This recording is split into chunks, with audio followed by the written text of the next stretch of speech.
The indie author revolution has been around for more than a decade, but we indies continue to push the boundaries of what we're capable of. From getting over initial prejudices to staring down perfectionism and author imposter syndrome, we've become a force to reckon with. Indie authors now wear more hats than ever as we strive to create a career full of meaning, prosperity, and potential. We've juggled the demands and continue to be rebels in the face of adversity. Now, after years of hearing the shouts of hustle and grind, we indies are rebelling again. Gone are the days of publishing a book a month until we drop, and in its place are the seeds of a better way to rapid release. A way that feels incredible as we build a sustainable, lifelong author career that not only increases our visibility and royalties, but it's all done with intention and ease. If you're ready to buck the system and become the visionary authorpreneur I know you're meant to be, you've come to the right place. I'm Carissa Andrews, international best-selling indie author, and this is the Author Revolution podcast.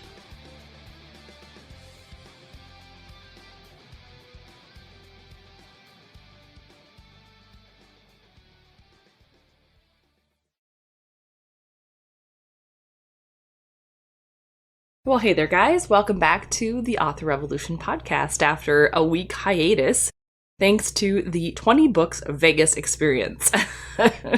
Okay, so first things first, I need to say that my expectations, my intentions as I went to this conference were not to get COVID. That was my intention as we went. And unfortunately, there are people who are testing positive from this experience, but I am still not one of them. Although you might hear it in my voice, I do have a little bit of conference crud, whatever that might be. I have a little bit of like something going on, but I did test negative, which is a relief because obviously Thanksgiving's coming up here and we don't want to be spreading that around. Even though I feel a little bit under the weather today, I have to say that it's not terrible. Like I have a little bit of a head cold situation going on, a little sore throat, a little bit like my ears are wonky. But it's not affecting my brain, which is super good because I want to be able to describe to you what an awesome event the 20Books Vegas conference was, because it was really, really powerful. So let's hop right into what this experience was like, because this is not my first rodeo going to a conference. In fact, I've run my own conferences before, but I will tell you that Craig Martell and Michael Anderle, they next level this shit. It was amazing. So Craig runs a really tight ship. But as an attendee, I actually really appreciated that because you always knew exactly what to expect. Like you knew that each of the speakers were going to start right on time. You knew that they were going to end on time. You knew what to expect between the breaks. You knew when your lunch was over. Like there was no weird, ambiguous, like, oh, how is this going to work? There was none of that. It was all very straightforward, very on time, and just overall a wonderful experience that way. Now, Michael Anderle, I didn't really see either one of them running around super ton. I don't know if they were just in different sessions than I was in. I did see Craig one time, but that was because he was yelling at all of us to get out of the building because there was a fire alarm going off. And so I ended up missing that session because we were outside doing the like stand around hoping that they're going to let us back into the building thing. But overall, that was the only time I saw him and everybody else was rushing past him. So it wasn't a really great time to sit down and have a chat and be like, hey, Craig, what's going on? Now, Michael, he must have been in meetings the whole time because I didn't see him unless he was speaking. Now, speaking of speaking, Michael is a fantastic motivational speaker. He's also a really good, like, down-to-earth, humble kind of guy, so you get some really funny vibes from him. He just cracks jokes, and he's such an interesting character on the stage. I'm sure he's that way with his books and everything as well. So overall, I'm going to say that the conference, it met my expectations in most ways, but it also exceeded them in a lot of ways as well. Like, we had such big rooms, we got to meet so many of the vendors, so Vendor Day was an incredible experience, getting to meet so many people that have either been on the podcast already or people who I want to have come onto the podcast. I got to meet Ben from Author Helper Suite, and we were in talks about how I can work with them to be able to help authors level up using their platform. I mean, there's so many cool things that happened at this conference, and I just can't relate enough how incredible it was to be surrounded by my tribe. the people who do this thing that I do that no one else really gets. It's such an important and powerful experience. Like, I was there with my friend Kim. She lives in the area with us. She was my education director at the Lakes Area Writers Alliance. And then I was there with Colin. And so we had our own little tribe going on, but Kim's a mystery writer. So she was oftentimes doing like, police procedural stuff and mystery authors panels and things like that, where I was doing a lot of the 6 and 7 figure author things, or, lessons on Kickstarter, or lessons on Patreon, or lessons on the high powered authors who were there, so that I could really wrap my brain around, like, what are they doing? How are they feeling? Like, what did they do that was different from what they started out as? Those sort of things, right? So our, I guess, vibe of what the conference looked like for us was a little bit different. Now, Colin followed me around because he was just kind of interested in learning some of the stuff. He's an author, but he hasn't really done much with his first book since he originally published it back in 2011, I think it was. And he was saying that even though he hasn't done a lot with his publishing, it even inspired him to want to like fix up that first book and continue writing his 4-part series, because he knows what the stories are going to be for the 4 books. He just hasn't had the time to get back to it.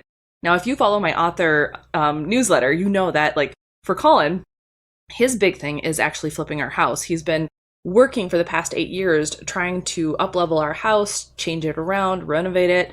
And every year we get just a little bit closer. And so in my newsletter, I do pictures each week of like the renovation escapades, like what's happening here.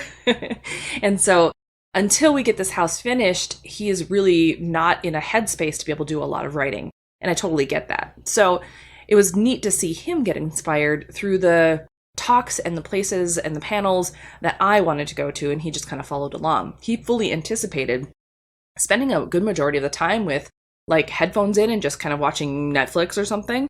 And he didn't do any of that. He was very involved and excited to hear what the speakers had to say. And most of the speakers, I will tell you, were great. Now, there were a couple of them that you went to and you were hoping to get more information. And it was kind of like, let's skirt around the issue, or like give you a really high level concept of it. So it really didn't scratch that itch of what you wanted to learn. But not many of those were like that. The vast majority of them were just incredible speakers who really motivated you and helped you to feel like the talk that they were giving, whatever the topic was something that you could totally 100% handle. So that was really cool. Speaking of the sessions, I'm going to give you my top 5 favorite sessions from this year's event. So my first one is Mal Cooper's Facebook ad strategy. Now, we actually didn't go to any of her sessions during the event itself because Kim, Colin, and I, we went to a Sunday evening kind of event where we sat down and we were listening to her for 3 hours. So instead of 45 minutes, it was 3 hours talking about the new Facebook ad strategies and ways to implement things for them. And like even the Amazon attribution stuff, she touched on just a little bit. And so that was really cool. Now, if you like Facebook ads, or if you want to learn how to dive into the topics of that, Mal Cooper is definitely the person to give you those insights and the information that you're looking for, because she understands this on a very granular level, and you're able to walk through things step by step with her. So that was one of my favorites right out of the gate. Plus I got to see and meet Jill, her wife. And so that was amazing too. We didn't get the chance to talk though. We were hoping to do coffee during the week and it just didn't work out. But it was overall such a great experience, and I loved being there to be able to see it. Now, our plane, unfortunately, came in a little bit late, and so we were late to the like class thing that she was doing. So we walked in late, we kind of hung out in the back of the room, but overall it was great because they must have done like a introductions and like, grab something to eat quick, whatever, and then started, because by the time we got there, they were just getting to the start of like Facebook ads. So that was cool. All right, my second favorite session was Dave Chesson, his Constructing the Perfect Amazon Book Sales Page. Now, if you've ever heard Dave talk, you know that this guy is really great when it comes to speaking. He knows what he's talking about. He has the statistics to back it up. He brought heat maps for the Amazon sales page of what they found out like people are studying as they're looking at the Amazon sales page. So he gave some really great insights into how we can make our Amazon sales page better and the things that we should focus on the most. So if you get a chance to watch the replay, because I know all of the sessions are going to be going up on the 20Books Vegas YouTube channel. So make sure you go back and check out some of this year's sessions because they were just really great. And you can do that for free if I remember right, because during the event itself, if you paid for it, you get it live. But if you want to watch, wait a week and watch it later, you can still get access to all of this stuff. So definitely check out anything by Dave Chesson because he was great in all the talks that he did. But I loved the Amazon sales page because he did a really great job of giving us an idea of the things that matter the most when it comes to the sales page. And then he went straight into a panel with a bunch of the vendors who do universal book links. So if you get a chance to check out that session, I highly recommend that one as well. Because we had people from BookLinker, Genius Link, Reader Links, also known as Author Helper Suite. And of course, Mark Leslie Lefebvre was there from Drafted Digital for Books to Read. So it was just a great panel overall. So I would definitely recommend that too. Now, number 3 was going to the Quinn Ward's Back Better talk. Quinn was talking an awful lot about how to optimize your back matter to be able to increase your read through and to increase the people who are coming into your list. And so if you get a chance, definitely check that one out. I know it was one of the first talks, so some of them weren't quite working right, and I think they still recorded natively. So even if the video didn't make it, for the live sessions, I think they still had the actual video quality for it. So check out that one. Quinn just had such good insights into things that work really well with the back matter. Now they contradicted just a little bit with other sessions that I had gone through or had gone to through the week.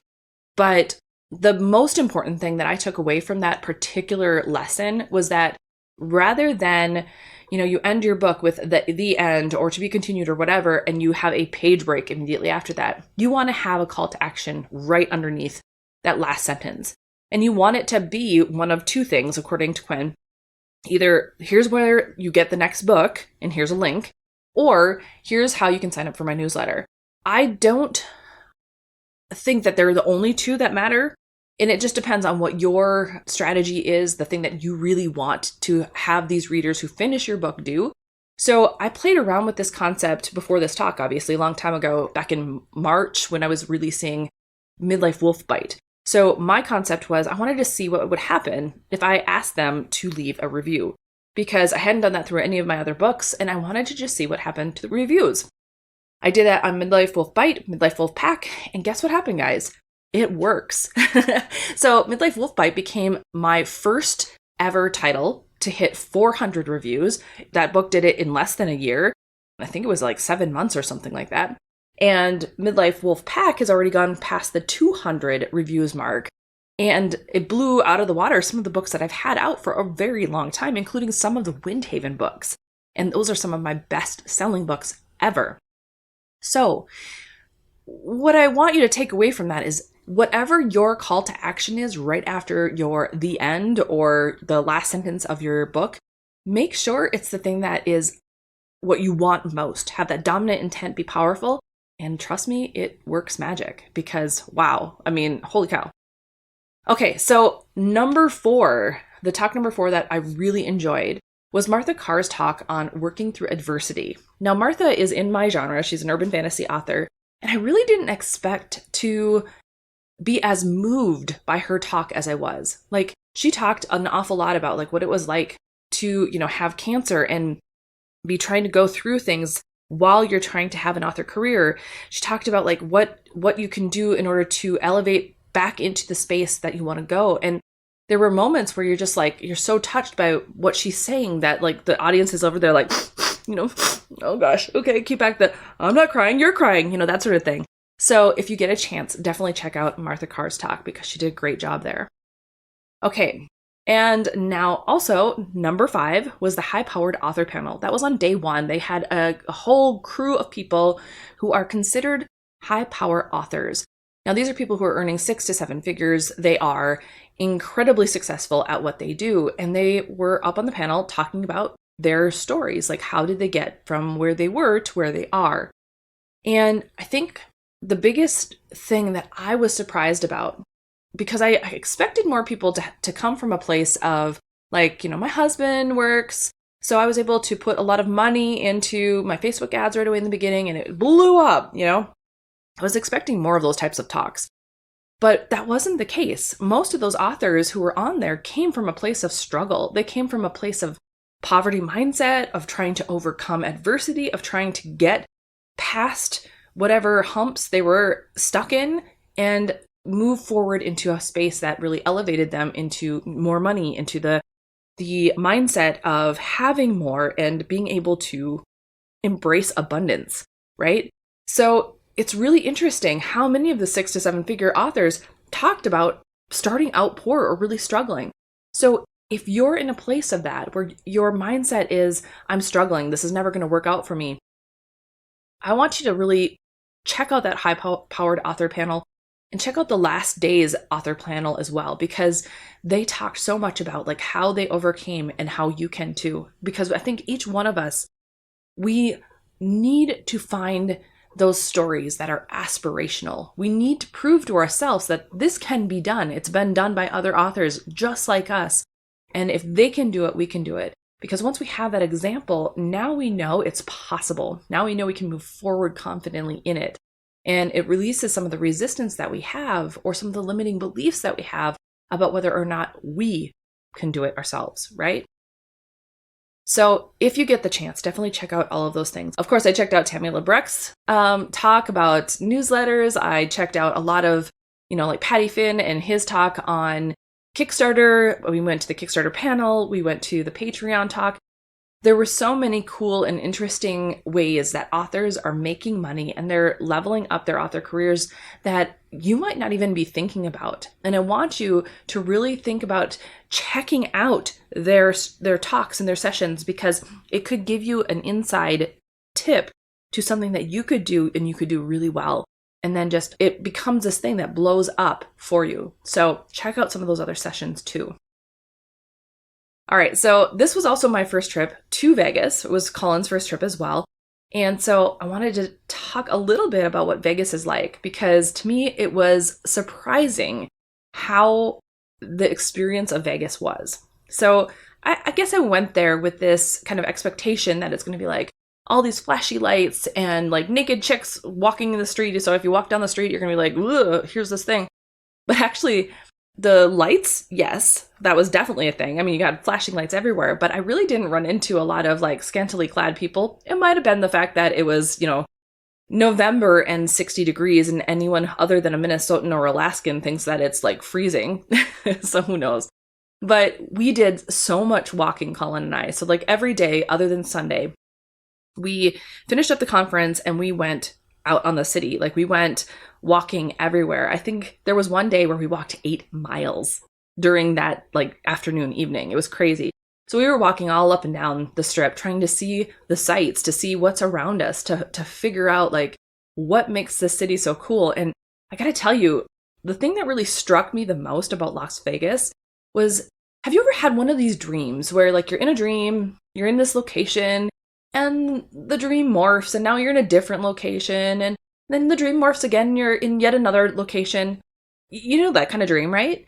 That's what Las Vegas felt like. You start in one hotel, and you walk down like some side chute hallway, and the next thing you know, you're in a completely different hotel, in a completely different vibe, with a completely different style of architecture, with a completely different, like, it was wiggy and weird and really cool. Like, there was so much to look at. And for Colin and I, we are definitely explorers. Like, we love to try new things, to check out new things, to explore new areas. We don't get to do it a whole lot because we're home a lot, and up until past maybe year and a bit, we haven't had a whole lot of extra cash to be able to go traveling. And so it was so fun to get out of our comfort zone and walk and just really check things out. Like, we walked, at first we walked through our area, in Bali's. We're trying to figure out, like, what's around us. Like, if we want to get coffee, where's a good place? If we want to, get some souvenirs, what's a good place? What's down this hallway? I don't know. Let's go check it out. So we did a lot of that. And you get to see like how these hotels are all connected and how they're trying to entice you into their version of like what Las Vegas means. And, Bali's is next to Paris. And so you get to go into Paris, and we ate at like Cafe Americano, and they had the best food ever. So if you get the chance to go there, it was so good. But it was neat because every building was so different and the lights were different and the atmosphere was different. And it was just, I don't know. I've never been to a place quite like that before. And it was really, I mean, we've been to London. And so it was really cool to be in such an interesting place. Now, Colin and I don't really drink and we don't gamble. And so for us, it was literally like we were explorers going out into the world trying to like get the lay of the land. That's what we did every night. And it was super cool. We walked all the way down from Bali's to the Luxor. And that was probably the day that we did the 8-mile walk because that was a lot of walking. It was on the other end of the strip. So worth it. And there's so many different cool things to experience when you're there. That's kind of one of the things that I want you to understand as you consider going to Las Vegas, or if you've already been there and maybe you didn't really get out of the hotel that you were staying at for the conference, do it. It was so worth walking around and seeing what you were actually next to, because you didn't have to be stuck with just the, meal choices that were right there. You didn't have to be stuck with just like a couple options. Like there was a CVS around the corner. There was a Target down the street. There's a lot of options inside of Las Vegas, just on the strip. It was amazing. Granted, the Target is probably the smallest Target I've ever seen in my life, but it was still there nonetheless. Now, one of the things that I wish we would have been able to get into was Gordon Ramsay's Hell's Kitchen. Like we found out that existed on like day 2, I think it was. And so we were pulling up the website to try to get into a reservation, and they were booked until January. So that did not happen. Next time we go, definitely going to be getting our reservation for Hell's Kitchen a little bit sooner. Probably when we book the hotel would be my plan. Okay, so speaking of those things that I wish we would have done differently, that's obviously one of them. I wish we would have looked around a little bit more about, what's around that area, because we kind of went in with that explorer mentality. We went in going, we don't know anything about Las Vegas, so we're going to experience it on the fly. But because of that, there were things that we had to miss out on because we just didn't have the information to do it. So Hell's Kitchen was one of those things. Some of the other Gordon Ramsay restaurants, he had like a steakhouse and a fish and chip shop and a burger place. Like we didn't go to any of those things because they were just a little bit too booked, like too packed, right? But we didn't go to any shows either. And there were shows that I would have loved to have gone to, like Chris Angel's Mind Freak. I used to watch Chris Angel. I can't remember what station it was, A&E or something like that, way back in the day, because his magic show was just incredible. So I would have loved to have checked that out. And there was like a mind reader that was in Vegas somewhere. And so it was like, there's so many different shows that would have been really neat to experience, but we just didn't have the chance and opportunity because we were too busy sightseeing. We were wanting to see all the things. Now, other things that I would have done differently, I think, is I would have probably invested more time into speaking and talking with more people. So my challenge I found is that when I go into a conference, like when I go into this place where I've got like this schedule and I'm doing these things, I go into student mode, and I love being the student. I love learning new things. I love taking in the insights of other people. I love testing out the tips and tricks that they're giving. I love that atmosphere. But it doesn't leave much time then for, trying to like introduce yourselves to other people, or if you did, it was like you could very easily skip the session. And I know Craig at one point had said something like, if you run into someone that's really interesting, stay in the hall and talk to them and catch the session on the replay or whatever. And I really struggled with that. And part of it, I think, was you kind of do get on overload. Like there's a lot of people. There were 2,000 people. 2,000 peoples? Lots of peoples. There were 2,000 students all there, right? We're all doing this thing. And there's so many sessions. We're like 190 sessions. You're never going to get to all of them. And so I kind of, especially when you go out and see a lot of the sites and you're doing all the things, it was like overload or overstimulation of people and of things and all the stuff. And so next time, I really want to spend more time talking with people and introducing myself. I mean, I did that a lot during the vendor day because a lot of the people I either had already talked to because they've been on the podcast, or like we'd talked through email or, something along those lines. Like I could introduce myself fairly easily, but it was like those random conversations where there's like a group of people and you just interject yourself into a conversation. That was more of a struggle for me. And so I think next time Colin and I were talking about this, we're both kind of crap when it comes to this. what we're going to do is gamify it a little bit. Like, we know after like looking back at the conference now that we could have talked to more people and engaged more. So we're going to go in the next time, which will probably be in 2 years. We're not going to go next year unless, of course, if by some crazy miracle, Craig Martell asked me to speak at his conference next year, which I would totally do. So anybody who knows Craig Martell better than I do, feel free to put that little bug in his ear. But we're probably going to go in 2 years, so we'll skip next year. We've got a couple of other conferences that we're going to. I'm going to be speaking at the Idaho Writers Conference next year in May, and so there's things that were already in the works, and it's like we want to consume and digest everything that happens so that when we go next time, we can level it up, right? So next time we won't have to take in all the sites the way that we did. Next time, we're probably going to do like 1 or 2 shows, and we're going to incorporate more of the interaction and the engagement with others who are in our tribe.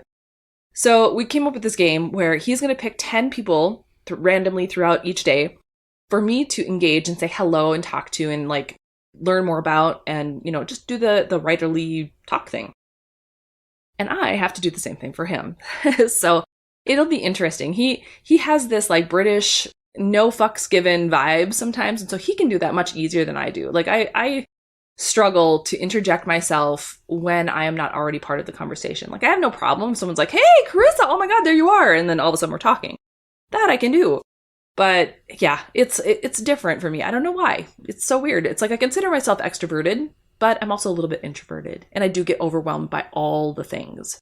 So that was something that I definitely want to change a little bit. And so maybe you're feeling that way too. Maybe you went and you wish you would have talked to more people or engaged more. But just know, like I kept reminding myself, the thing that I kept going back to was, it's all working out for me. It's all adding up. And so if I couldn't do this wrong, if everything that I was engaging in, the people who I did talk to mattered the most, and so I talked to the people who I was meant to talk to, then everything is right. Like there is no wrong thing that I could have done better. Like it's still good. And so that was my mentality that I kept going back to when I was feeling that way, when I was feeling like, we left the conference and we like dashed out the door to go check out the world. I reminded myself that I still talk to people. I just didn't spend a lot of time talking to people. I think the person that I spent the most time talking with was actually Ben from Author Helper Suite. We had a great conversation. There was one of these cafes on the way to Paris, and we talked for like an hour and a half. It was a great conversation, and I really enjoyed his presence. I enjoyed like everything that Author Helper Suite, aka Reader Links, stands for. It's just really cool. And so I feel like I talked to the people I needed to talk to, the people who I was destined to talk to, if that makes sense. So take that for what you will, but that is kind of where we are for like next time, right? We're going to do a little bit more engagement, a little less sightseeing, and just see what happens. All right. So if you want to level up your author career, I do highly recommend going to 20Books Vegas. It will guide you in so many things. It will inspire you in ways you didn't know you needed to be inspired. It is going to connect you with people who could end up being like a prominent part of your life. There were so many benefits to that place and that energy that I cannot speak more highly of it. And like I said, Craig ran this thing like a tight ship. And while sometimes his speak can seem kind of abrupt or abrasive, he is phenomenal at running things of this nature. I mean, he was just the whole thing. And everyone teases like, Craig's going to get us if we don't like start on time, whatever. But you can tell in the way that they were talking that they were teasing about it. Like they have a good relationship with Craig. And so that was great. And I guess maybe beef up on your vitamin C before you go. Like we had our flu and COVID shots before we left. So maybe that helped with the whole conference crud thing and why I'm not feeling completely run down, even though I feel a little bit, something going on here. But even with all of that, even with coming back with a slight cold and feeling like, okay, I'm a little run down now, I wouldn't change a thing. Like the experience of those people, the experience of the sessions, the experience of the conference, the experience of Las Vegas in general, the views that we had from our room, the sights that we saw, the restaurants we ate at, it was just so incredibly, I don't even know. It was so incredibly powerful because it makes you realize that there's more to this world than you've been living in. And if you're a writer who spends an awful lot of time by yourself, it lights inside of you this desire to get out and to see things and to experience the world again, and not just experience it in your head. Because it was, like I said, it was just such an amazing and magical trip to be there. And it was amazing and magical to wander through the streets of Las Vegas. All right, so if any of you listening want me to speak at some point at the 20Books Vegas conference sometime in the future, feel free to hound Craig Martell about it, okay? If you have, like I said, if you have an in and you're a little bit more buddy with Craig, feel free to like throw my name into the hat that I'd be a great conversationalist. I don't know if I am, but I like to think that I am. I could probably talk to more people too if I'm up there on stage talking about the thing that I love to talk about. Just saying. So that will help me kind of get out of my shell a little bit as well. At any rate, I loved this conference. I hope that you are thinking about going to it yourself someday. I hope if you went that you had the same experiences in your own way that I had, where it was this falling in love with our community, falling in love with the vibe of Las Vegas, falling in love with what we do and how we get to create. Because so often we get stuck in this feeling like we're this island and nothing really matters, right? Speaking of island, just one last conversation I want to talk about. So I didn't think about this one until just now, and I actually really enjoyed this session. So if you don't know anything about author success archetypes, we went to the talk with Becca Syme, and what an interesting conversation that was. There are 4 different author success archetypes that she talks about, and how if you can incorporate your author success archetype, you can level up in ways that you didn't realize you could, right? So that's another session. So it's kind of like, extra power session to check out for sure. Check out Becca Syme's conversation about author success archetypes, because for me, it was enlightening a bit to see how I personally integrate things. I think I tend to be, so there are like these 4 different archetypes. There's the trailblazer, and I think that's kind of more what I am. I kind of like to take what's already out there, shift it, make it new, and do this trailblazing thing. I don't like to follow what's already been done. You guys know this because I talk about, like the werewolf thing, and I'm like, ugh, barf. So in order to do werewolves, I had to like twist it just a little bit and do the paranormal women's fiction version of it.